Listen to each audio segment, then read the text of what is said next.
Good afternoon everyone. मैं लालेश्वरी राजवाड़े आज आप लोग को पढ़ाऊंगी स्टोमेटा के बारे में कि पौधों में स्टोमेटा जो होगा किस पार्ट में पाया जाता है और उनका कार्य क्या होता है। तो जैसा कि आप लोग नॉर्मल जानते होंगे कि स्टोमेटा जो होता है पौधे के लीफ के लोअर एपिडर्मिस और अपर एपिडर्मिस दोनों में पाया जाता है किसी किसी पौधे में, और अधिकतर आप लोग पौधे में देखे होंगे लोअर एपिडर्मिस में ही क्या पाया जाता है, स्टोमेटा पाया जाता है, जिनमें फोटोसिंथेसिस क्रियाएं संपन्न होती हैं। फोटोसिंथेसिस के द्वारा क्या होता है, भोज्य पदार्थों का निर्माण होता है। तो यहाँ पे देखेंगे हम लोग स्टोमेटा, जैसा कि कहने का क्या होगा, ये ट्रांसपीरेशन की क्रिया करती है। वाष्पोत्सर्जन की क्रियाएँ को भी पौधे के शरीर में, जैसे पौधे के शरीर में अत्यधिक मात्रा में जल जो होता है वो स्टोमेटा के माध्यम से क्या हो जाता है, वातावरण में मुक्त हो जाता है। और क्या करता है कि स्टोमेटा के द्वारा ही क्या करता है, सूर्य के प्रकाश को ग्रहण करके क्लोरोफिल की उपस्थिति में क्या करता है, कार्बन डाइऑक्साइड को एब्जॉर्ब करके क्या करता है, ये भोज्य पदार्थ में कन्वर्ट करता है तथा उसको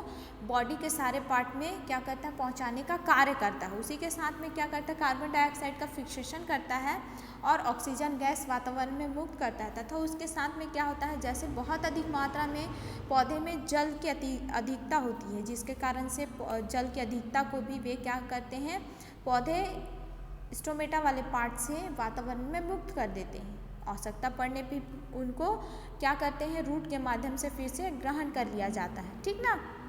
तो यहाँ पे हम लोग स्ट्रक्चर ऑफ स्टोमेटा जैसा कि देखेंगे तो आप लोग जानते हैं स्टोमेटा जो होंगे दो प्रकार के होते हैं, एक मोनोकॉट पौधे में होता है और एक डाइकॉट पौधे में। तो इसमें हम लोग नॉर्मली देख लेते हैं कि स्टोमेटा कैसा होता है। तो स्टोमेटा जो होंगे लीफ के एपिडर्मिस में पाए जाने वाला क्या होता है, इलिप्टिकल यानी कि परवलयाकार छिद्र होता है, जो कि दो विशिष्ट प्रकार की एपिडर्मिस सेल्स के द्वारा घिरा रहता है। ठीक, दो एपिडर्मिस के द्वारा घिरा रहता है। आप लोग देख सकते हो जिन्हें गार्ड सेल कहा जाता है। जो क्या करता है, गार्ड सेल जो होता है बाहर का कवच, जब तक गार्ड सेल नहीं खुलेगा कोई भी क्रियाएं संपन्न नहीं होती, और गार्ड सेल जो होता है मोटा कवच होता है। ठीक ना। इनमें जैसा कि देखेंगे हम लोग डाइकॉट प्लांट में जो होता है पत्तियों में गार्ड सेल जो होगा वो क्या होगा, किडनी शेप्ड होती है, जबकि मोनोकॉट के लीफ में क्या होता है वो, यानी कि ग्रैमिनी फैमिली के में यानी कि दलहनी फैमिली में के पौधे में आप लोग देखे होंगे तो उनमें स्टोमेटा जो होता है वो डंबल के आकार का होता है। और डाइकॉट कहने का क्या होगा, बहुवर्षीय पौधे जैसे कि आपका आम हो गया, कटहल होगा, साल, सागौन, नीलगिरी, जितने भी पौधे आते हैं उनमें क्या होगा, किडनी शेप्ड का क्या पाया जाता है, स्टोमेटा पाया जाता है। आप यहाँ पे देख सकते हो पहला जो है ए नंबर है वो किडनी शेप्ड यानी कि डाइकॉट पौधे के लीफ वाले भाग में इस प्रकार के स्टोमेटा पाए जाएंगे, और सेकंड जो है वो डंबल की आकृति के स्टोमेटा पाए जाते हैं, यानी कि ये क्या होंगे, मोनोकॉट पौधे में इस प्रकार का स्टोमेटा पाया जाता है। ठीक ना। तो हम लोग जैसे कि देखेंगे गार्ड सेल जो होंगी वो स्टोमेटा की ओर वाली, अर्थात कि जो उनकी बाहरी सेल वॉल होती हैं वो क्या होती हैं, मोटी होती हैं और क्या होती हैं, काफ़ी मजबूती से पकड़ी रहती हैं। किसको, जो इनर वॉल होती है।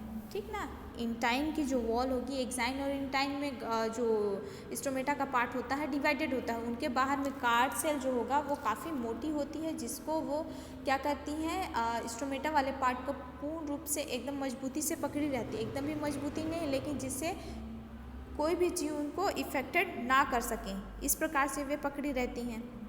ठीक ना, जुड़ी रहती हैं। तो प्रत्येक जो गार्ड सेल है उनमें साइटोप्लाज्म, न्यूक्लियस, बहुत से क्लोरोप्लास्ट एवं क्या होंगी, बड़ी वैक्यूल भी पाई जाती है। आप देख रहे हो कि बाहर वाली भाग में साइटोप्लाज्म भी है, न्यूक्लियस भी पाया जाता है, बहुत से क्लोरोप्लास्ट भी क्या होते हैं, तथा एक बड़ी वैक्यूल भी पाई जाती है। गार्ड सेल के चारों तरफ विशिष्ट प्रकार के सेल जो कि एसेसरी सेल कहलाती हैं।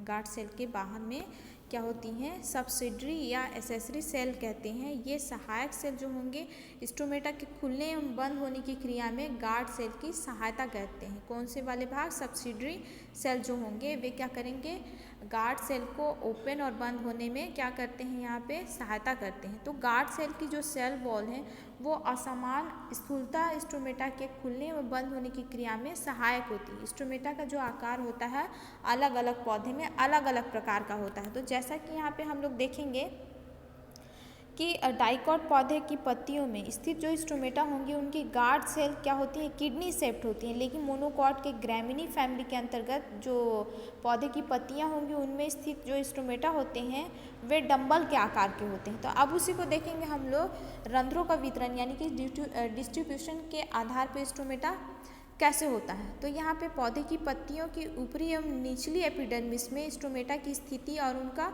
यहाँ पे वितरण अत्यधिक भिन्नता होती है। उनकी स्थिति हम लोग यहाँ पे 5 समूहों में वर्गीकृत की गई है। तो पहला देखेंगे यहाँ पे एप्पल एंड मलबरी टाइप, यानी कि कहने का क्या होगा, इस समूह के पौधे में स्टोमेटा केवल पत्तियों के निचली एपिडर्मिस पर ही पाई जाती है। कहने का क्या होगा, एप्पल एवं मलबरी टाइप का जो स्टोमेटा होगा वे क्या होंगे, पौधे में स्टोमेटा केवल पत्ती की, एप्पल एंड मलबरी टाइप का ना बताया गया है।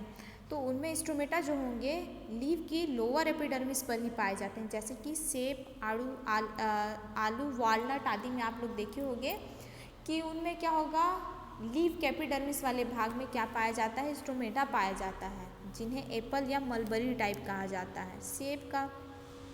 सेकेंड देखेंगे पोटैटो टाइप। तो पोटैटो टाइप कहने का क्या होगा, आलू में किस प्रकार से स्टोमेटा पाया जाएगा। तो इस समूह के पौधे में स्टोमेटा पत्ती के निचली एपिडर्मिस पर अधिक तथा ऊपरी एपिडर्मिस, लोअर एपिडर्मिस में अधिक तथा अपर एपिडर्मिस में क्या होती हैं, कम संख्या में पाए जाते हैं। उदाहरण के तौर पे यहाँ पे बताया गया है आलू और सेब में आप लोग देख सकते हो कि लोअर एपिडर्मिस में अधिक मात्रा में स्टोमेटा पाया जाता है और अपर एपिडर्मिस में कम मात्रा में एपिडर्मिस पाया जाते हैं। एग्जाम्पल आलू और सेब। थर्ड देखेंगे हम लोग यहाँ पे जई प्रकार का, यानी कि ओएट टाइप का। तो इस समूह के पौधे में पत्तियाँ की ऊपरी एवं निचली दोनों एपिडर्मिस पर स्टोमेटा की जो संख्या होती है समान होती है। एग्जाम्पल के तौर पे मक्का, घास का देख सकते हो आप लोग, और यहाँ पे जई का पौधा में क्या होंगे, स्टोमेटा दोनों पार्ट पे, अपर और लोअर दोनों में समान प्रकार के होते हैं। फोर्थ देखेंगे वाटर लिली टाइप। तो इस समूह के पौधे में स्टोमेटा केवल पत्ती की ऊपरी एपिडर्मिस पर ही पाए जाएंगे। उदाहरण के तौर पे आप लोग देखे होंगे जितने भी क्या होते हैं, जलीय पौधे होते हैं जो पूर्ण रूप से जल में क्या होते हैं, डूबे रहते हैं, तो उनमें सिर्फ ऊपर वाले पार्ट पे स्टोमेटा पाए जाते हैं, ठीक ना। पांचवा देखेंगे पोटेमोजिटान प्रकार का। पोटेमोजिटान प्रकार का क्या होगा, तो इस समूह के पौधे की जो पत्तियां होंगी उनमें प्रायः स्टोमेटा का क्या होता है, अभाव होता है।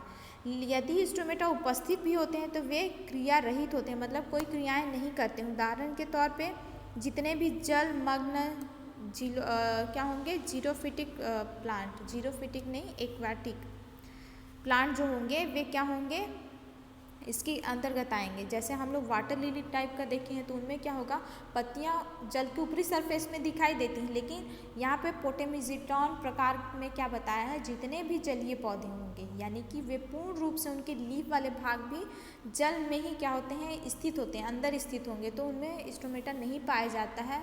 पाया भी जाएगा तो कोई क्रियाएँ संपन्न नहीं होती हैं, ठीक ना। फिर देखेंगे हम लोग यहाँ पे classification of stomata on the basis of daily movement, ठीक ना। रंध्रों का दैनिक गति के आधार पर वर्गीकरण। तो लाफील्ड ने रंध्रों की उनकी दैनिक गति को के आधार पर 3 वर्गों में वर्गीकृत किया है। पहला है अल्फा अल्फा प्रकार का, सेकेंड है पोटैटो प्रकार का और थर्ड है ओएट टाइप का। तो पहला देखेंगे हम लोग यहाँ पे, या बार्ले प्रकार का बोल सकते हैं। पहला देखेंगे अल्फा अल्फा टाइप। तो इस प्रकार के स्टोमेटा में दिन और रात अर्थात कि 24 घंटे खुले रहते हैं। इस प्रकार के स्टोमेटा प्रायः पतली लीफ युक्त पौधों में पाए जाते हैं। उदाहरण के तौर पे सरसों, मूली, मटर, सेम आदि, जिनकी पत्तियां क्या होती हैं, काफ़ी पतली होती हैं, तो उनमें क्या होंगे, स्टोमेटा दिन और रात यानी कि 24 घंटे खुले रहते हैं, बंद नहीं रहते हैं, ठीक। तो उन्हें अल्फा अल्फा टाइप का स्टोमेटा कहा जाता है। सेकेंड है पोटैटो प्रकार का। तो पोटैटो प्रकार का कहने का क्या होगा, इस प्रकार के स्टोमेटा सायंकाल के कुछ घंटों को छोड़कर शेष दिन रात खुले रहते हैं, मतलब रात्रि के कुछ घंटों को छोड़कर दिन और रात ये खुले रहते हैं। एग्जाम्पल के तौर पे आलू, प्याज, लौकी, बंद गोभी आदि जो क्या होंगे, पोटैटो टाइप का स्टोमेटा कहलाएगा, जो दिन रात खुले रहेंगे लेकिन रात्रि के कुछ, मतलब शाम के कुछ घंटों को छोड़ के, शाम के ना, रात्रि के नहीं, शाम के कुछ घंटों को छोड़कर। फिर तीसरा देखेंगे बार्ले टाइप का। तो इस प्रकार के स्टोमेटा दिन में कुछ घंटों के लिए खुलते हैं तथा शेष दिन एवं संपूर्ण रात्रि में बंद रहेंगे। मतलब दिन के समय कुछ घंटे खुलेंगे, दिन और रात बाकी बंद रहते हैं। जैसे कि यहाँ पे जौ का देखे होंगे, गेहूँ का देखे होंगे, धान देखे होंगे, उनमें क्या होते हैं कुछ घंटे खुल के क्या करते हैं फोटोसिंथेसिस क्रिया करके क्या करते हैं बंद हो जाते हैं। उनको ज़्यादा आवश्यकता नहीं रहती, इसलिए वे दिन में कुछ घंटे ही खुलते हैं। ठीक ना। उसके बाद देखेंगे हम लोग यहाँ पे डेली प्रायोरिटी ऑफ स्टोमेटा। तो स्टोमेटा ट्रांसपिरेशन की जो दर होती है सभी समय पर समान नहीं होता है, लेकिन क्या होता है कभी कभी यह रात्रि के बीच में भी विभिन्नता प्रदर्शित करती है। तो कैसे? सूर्योदय से ही जैसे हम लोग जानते हैं स्टोमेटा के खुलने की प्रक्रिया तथा ट्रांसपिरेशन प्रारंभ हो जाता है, लेकिन कुछ कुछ पौधे में ऐसा संपन्न नहीं होता है। ठीक। सेकंड बताया गया धीरे धीरे तापमान में वृद्धि के साथ साथ पूर्वाहन के, मतलब कि तापमान की वृद्धि होगी तो जैसे ही क्या होगा मॉर्निंग होगा तो 10 से 11 बजे के आसपास स्टोमेटा जो होगा पूर्णतः खुल जाते हैं तथा उनमें ट्रांसपिरेशन की जो क्रिया होती है वे अधिक मात्रा में होती हैं। ठीक ना। फिर देखेंगे थर्ड है ट्रांसपिरेशन की बढ़ते दर के कारण जो पत्तियां हैं उनके मेसोफिल सेल पर टर्जिटी जो प्रेशर होता है वो घट जाता है। जैसे ही ट्रांसपिरेशन की दर बढ़ेगी तो उनकी टर्जिटी जो होगी वो कम हो जाती है। ठीक ना। अब हम लोग यहाँ पे देखेंगे mechanism of stomatal opening and closing कैसे होगी। तो स्टोमेटा के बंद होने एवं खुलने की जो क्रिया होती है वो गार्ड सेल के द्वारा ही सुनिश्चित होती है। ठीक ना। उनके टर्जिटी और फ्लैसिड पे डिपेंड रहता है। तो स्टोमेटा की जो गार्ड सेल होती है अंदर की जो वॉल होगी इनर वॉल वो मोटी होती है तथा बाहर की जो वॉल होती है पतली होती है। किसकी? यहाँ पे गार्ड सेल की जो बाहर की वॉल होती है वो क्या होती है पतली होती है, लेकिन अंदर की जो वॉल होती है वो मोटी होती है। ठीक ना। तो इनमें जैसे ही देखेंगे गार्ड सेल जो होगा सहायक सेल से जो सहायक सेल यानी कि सिनर्जिड सेल बोला गया है ना। तो बाहर के सेल से क्या करता है जो गार्ड सेल है वे जल का अवशोषण करती है। अवशोषण करने के पश्चात वे क्या होंगी कि टर्जिटी में वृद्धि हो जाती है, यानी कि वे क्या हो जाएंगी आशुनता प्रदर्शित करेंगी। आशुनता कहने का अर्थ क्या होगा वे फूलकर थोड़ी मोटी हो जाएंगे जिससे उनके वॉल क्या हो जाएंगे खिंचाव उत्पन्न होने लगेंगे। ठीक ना। किनमें? गार्ड सेल में खिंचाव उत्पन्न होने लगेगा तो पतली वॉल जो होगी वो खुल जाएगी। खुलने के पश्चात क्या हो जाएगा अंदर की जो वॉल है मोटी वॉल वो उनमें भी धीरे धीरे क्या होता है खिंचाव उत्पन्न होने लगता है। ठीक। खिंचाव उत्पन्न होने के पश्चात क्या होता है स्टोमेटा का बाहर वॉल फिर उसके बाद इनर वॉल जो होंगे ऑटोमेटिक धीरे धीरे खुल जाते हैं। खुलने के पश्चात क्या हो जाते हैं कुछ समय के बाद वे क्या करते हैं ट्रांसपिरेशन की दर कार्बन डाइऑक्साइड का फिक्सेशन करने के बाद क्या हो जाती हैं बंद हो जाती है, वो फ्लैसिड अवस्था में आ जाती हैं। तो ये जो क्रियाएं होती हैं अलग अलग विधि से होती है। तो इनमें बताया गया है ऑस्मोटिक थ्योरी और फोटोसिंथेटिक प्रोड्यूशन इन गार्ड सेल, मतलब कि क्या होगा परासरण सिद्धांत या रक्षक सेल में फोटोसिंथेसिस उत्पादन का निर्माण कैसे होगा। तो इनमें बताया गया है कि जैसे लाइट में स्टोमेटा जो होते हैं सूर्य के प्रकाश जैसे ही पड़ता है तो वे खुलते हैं तथा बंद भी होते हैं। ठीक ना। तो वान मोहन नामक वैज्ञानिक ने 1856 के अनुसार क्या बताया कि जो गार्ड सेल हैं उनमें उपस्थित क्लोरोप्लास्ट फोटोसिंथेसिस क्रिया के द्वारा क्या करते हैं ऑस्मोटिक एक्टिविटी सब्सटेंस क्रियाएं संपादित करते हैं। मतलब कहने का क्या होगा उनमें ऑस्मोसिस की क्रियाएं प्रारंभ हो जाएंगी।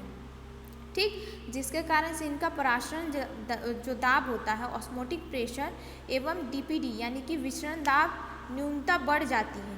बढ़े हुए ऑस्मोटिक प्रेशर एवं डीपीडी के कारण क्या होती है जो गार्ड सेल होंगे वे जल का क्या करते हैं ऑस्मोसिस कर लेते हैं, मतलब उनको अंतःचूषण कर लेते हैं, ग्रहण कर लेते हैं। ग्रहण करने के बाद उनकी जो वॉल होती है बाहर की वॉल में खिंचाव उत्पन्न होता है, उसके साथ साथ में क्या होती है अंदर की वॉल भी क्या होती है धीरे धीरे खिंचाने लगती है। खिंचाने के पश्चात क्या होते हैं कि स्टोमेटा खुल जाती हैं। तो ये क्रियाएं जो होंगी किसके द्वारा होती हैं ये ऑस्मोटिक प्रेशर के द्वारा संपन्न होंगी। जैसे जैसे क्या होगा जल की अधिकता होगी तो गार्ड सेल जितनी अधिक मात्रा में जल का अवशोषण करेगा स्टोमेटा क्या होंगे खुल जाएंगी, और कम हो जाएगा जैसे ही पानी की मात्रा कम हो जाएगी उसमें तो ऑटोमेटिक क्या हो जाएंगे स्टोमेटा बंद हो जाते हैं। ठीक ना। सेकेंड देखेंगे हम लोग यहाँ पे starch sugar inter conversation hypothesis. तो इनमें क्या बताया गया है कि इस वाद के अंतर्गत विभिन्न वैज्ञानिकों ने अलग अलग व्याख्याएं प्रस्तुत की हैं, मगर गार्ड सेल में स्टार्च रहने पर स्टोमेटा बंद व शर्करा रहने पर स्टोमेटा खुलता है, ऐसा वैज्ञानिकों का मानना है। तो पहला वान मोहल नामक वैज्ञानिक ने 1826 के अनुसार क्या बताया था कि जो गार्ड सेल है उनमें उपस्थित क्लोरोप्लास्ट के कारण उनमें बनने वाले जो ऑस्मोटिक प्रेशर से क्रियाएं संपन्न होती हैं, ये पदार्थ जो होंगे गार्ड सेल की सांद्रता को बढ़ाते हैं। बढ़ाने के साथ क्या करते हैं, जल के समीप की जो सेल हैं वे गार्ड सेल में प्रवेश करता है और टर्जिटी प्रेशर उत्पन्न करता है, जिसके कारण से स्टोमेटा खुल जाता है। मतलब क्या करेंगे, वही अधिक मात्रा में क्या होगा, सेल के अंदर में शुगर प्रेजेंट होगा, शक्कर की मात्रा अधिक रहेगी तो स्टोमेटा खुलेगा, स्टार्च की मात्रा रहेगी तो ऑटोमेटिक बंद हो जाएगा। ये क्रियाएं starch sugar inter conversation hypothesis होगा। मतलब शुगर की मात्रा रहेगी तो स्टोमेटा खुलेगा, तथा क्या होता है, शुगर की मात्रा जैसे ही कम होती है तो क्या हो जाती है, यानी कि स्टार्च प्रेजेंट रहेगा तो क्या हो जाता है, स्टोमेटा बंद हो जाता है। इसके पश्चात हम लोग देखेंगे आगे इनमें क्या होता है, activity potassium ion transport hypothesis. तो इमाम्यूरा नामक वैज्ञानिक ने 1943 में और पामस सीता नामक वैज्ञानिक ने 1952 में, फिशर एवं सियाओ ने 1968 में क्या बताया था कि स्टोमेटा में जो गार्ड सेल है उनमें पोटेशियम आयन की उपस्थिति एवं स्टोमेटा की जो गति होगी वो सीधा संबंध किससे रखती है, वो गार्ड सेल से रखती है। पोटेशियम आयन की उपस्थिति से किससे डायरेक्ट संपर्क करेगी, यहाँ पे गार्ड सेल से, जिसके कारण से स्टोमेटा जो होंगे खुल जाते हैं। लेकिन पोटेशियम आयन जैसे ही क्या होंगे, स्टोमेटा से बाहर निकल जाते हैं तो स्टोमेटा क्या हो जाता है, बंद हो जाता है। तो ये और भी वैज्ञानिकों ने बताया था। रस्की नामक वैज्ञानिक ने 1975 के अनुसार क्या बताया था कि किसी भी एक प्रक्रिया के द्वारा स्टोमेटा नहीं खुलता है। तो गार्ड सेल से स्टार्च का विलुप्त होना, ठीक ना, गार्ड सेल से स्टार्च का विलुप्त होना। सेकेंड है गार्ड सेल में कार्बनिक अम्लों जैसे कि मैलिक एसिड का उत्पादन होना। उसी प्रकार से गार्ड सेल में हाइड्रोजन प्लस आयन का एक्सट्रैक्शन होना। फोर्थ है गार्ड सेल का द्वारा पोटेशियम आयन का अवशोषण करना। उसी प्रकार से इनमें क्लोरीन की क्रियाशीलता के फलस्वरूप भी क्या होता है, स्टोमेटा की ओपन होता है, ठीक ना। तथा जल की मात्रा भी अधिक होने के कारण क्या होता है, स्टोमेटा खुलता है, ठीक ना। तथा जल की कमी होने के बाद क्या हो जाता है, स्टोमेटा बंद हो जाता है। अब इसमें हम लोग आगे देखेंगे factor affecting the process of transpiration, ठीक ना। तो एक्सटर्नल फैक्टर होगा और इंटरनल होगा। तो एक्सटर्नल फैक्टर के द्वारा हम लोग देखेंगे यहाँ पे, मतलब कि वाष्पोत्सर्जन की क्रिया को प्रभावित करने वाले कारक। तो बाह्य कारक देखेंगे, वायुमंडलीय आर्द्रता। तो वातावरण की अपेक्षित आर्द्रता अधिक होने पर वाष्पोत्सर्जन की जो दर होगी वो कम हो जाती है, क्योंकि वातावरण नमी के द्वारा क्या होती है, सैचुरेटेड रहता है, जिसके कारण से पत्तियों के इंटरसेल्युलर स्पेस से बाहरी वातावरण स्टोमेटा के माध्यम से क्या होता है, जल का विसरण नहीं हो पाता है। शुष्क वातावरण की अपेक्षित सांद्रता कम हो जाती है तो वाष्पोत्सर्जन की दर में वृद्धि हो जाएगी। यानी कि क्या होगा, प्लांट सेल में अत्यधिक मात्रा में जल हो जाता है और ट्रांसपिरेशन की जो दर होती है वे कम मात्रा में होंगी। तो इस प्रकार से क्या होता है, वाष्पोत्सर्जन की दर में वृद्धि हो जाती है। सेकेंड देखेंगे टेम्परेचर। तो टेम्परेचर, वातावरण में तापमान में जैसे ही वृद्धि होने लगती है वाष्पोत्सर्जन की दर भी क्या होगी, उनमें कमी आने लगती है। मतलब तापमान में वृद्धि होगा तो क्या हो जाएगा, ट्रांसपिरेशन की दर कम होगी, जिसके कारण से स्टोमेटा खुलने के कारण वृद्धि हो जाती है। उसी प्रकार से वायु, तो जब वायु स्थिर हो जाएगा तो क्या होता है, उनमें ट्रांसपिरेशन की दर भी कम हो जाती है। तो क्या हो जाएगा, उनमें कोई जल का ट्रांसपिरेशन नहीं होगा, ठीक ना। और वे क्या होंगे, जब वायु की गति तेज होती है तो स्टोमेटा बंद होने के कारण वाष्पोत्सर्जन की दर जो होती है कम हो जाती है। और जैसे वायु की जो गति होती है वो स्थिर रहती है तो उन स्टोमेटा की जो दर होगी वो क्या होगी, थोड़ी मतलब अधिक मात्रा में ना होकर वे क्या होंगे, लिमिट मात्रा में क्या होते हैं, ट्रांसपिरेशन की दर संपन्न होती है, ठीक ना। अब इसमें हम लोग देखेंगे चौथा है वायुमंडलीय दाब, एटमॉस्फेरिक प्रेशर। तो वायुमंडलीय दाब कम होने पर वायु का घनत्व कम हो जाता है, जिसके परिणाम स्वरूप जलवाष्प का विसरण जो होता है तेज गति से होने लगता है लाइट की उपस्थिति में। तो प्रकाश सीधे ही ट्रांसपिरेशन की दर को प्रभावित करता है। जैसे सूर्य का प्रकाश जो होता है फोटोसिंथेसिस की दर में वृद्धि करती है, परंतु प्रकाश की अनुपस्थिति में स्टोमेटा बंद हो जाता है तथा वाष्पोत्सर्जन की क्रिया भी बंद हो जाएंगी। जैसे क्या होगा, प्रकाश रात्रि के समय नहीं रहता है तो स्टोमेटा बंद हो जाता है, कुछ पौधे में बंद होता है और कुछ में खुला रहता है, ठीक ना। तो बंद हो जाएंगे तो उनमें ट्रांसपिरेशन की दर नहीं हो पाती है, ठीक ना। उसके पश्चात यहाँ पे देखेंगे हम लोग आगे है कार्बन डाइऑक्साइड। तो वातावरण में कार्बन डाइऑक्साइड की सांद्रता में वृद्धि होने पर स्टोमेटा जो होंगे बंद हो जाते हैं तथा ट्रांसपिरेशन की क्रिया रुक जाती हैं। इस प्रकार से क्या होगा, एक्सटर्नल फैक्टर होता है। इंटरनल फैक्टर में क्या होगा, इंटरनल वाटर कंडीशन मतलब जल की अत्यधिक मात्रा क्या होगी स्टोमेटा में उपस्थित होगी, जिसके कारण से उनमें वाष्पोत्सर्जन की दर में कमी हो जाती है और उनमें क्या होगी पौधे की संरचना को भी इफेक्ट करता है, मतलब कि स्टोमेटा पे इफेक्ट करता है। इस प्रकार से स्टोमेटा कंप्लीट होता है। नेक्स्ट टॉपिक हम लोग नेक्स्ट डे पढ़ेंगे।